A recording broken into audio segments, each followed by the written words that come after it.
Le miracle n'est pas que la part de Dieu.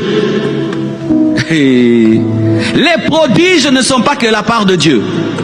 Les églises sont en train de prêcher mon Dieu de miracles seulement. Satan aussi, c'est un Satan de miracles. Si Satan ne faisait pas de miracles, il n'aurait pas beaucoup d'adeptes. Si Satan ne faisait rien, il n'y aurait pas beaucoup de gens qui croyaient en lui. Quand on voyait des intellectuels croire en Satan, parce qu'ils voient ces miracles.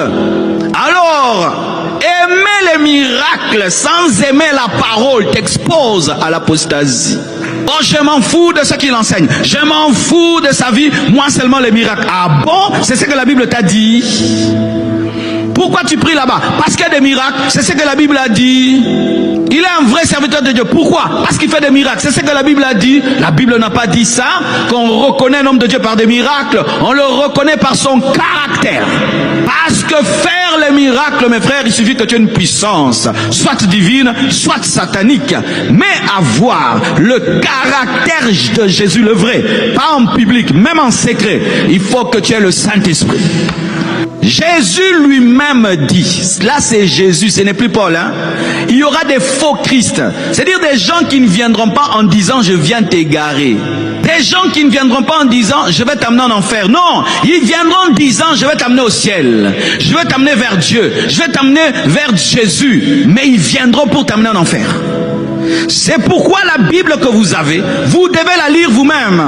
Et vous devez avoir une propre communion avec Dieu pour être capable de discerner les esprits et que ton esprit soit connecté au Saint-Esprit de sorte que lorsque quelqu'un exerce le ministère, ton esprit peut dire je ne sens pas l'esprit de mon Jésus ici. Il parle de Jésus, mais il n'y a pas Jésus ici. Il parle de Christ, mais il n'y a pas mon Christ. Car il est possible de parler de Christ sans qu'il y ait Christ.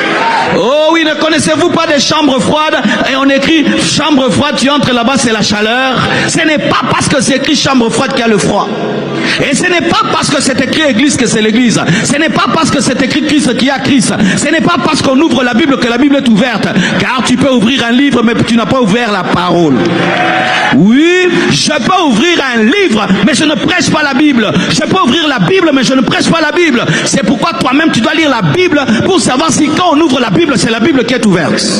Si vous êtes des chrétiens de l'ONG et des aventures, je vous dis en ce temps de la fin, on va t'avoir. On va t'avoir. Vous qui êtes impressionnés, on m'a dit, j'ai vu.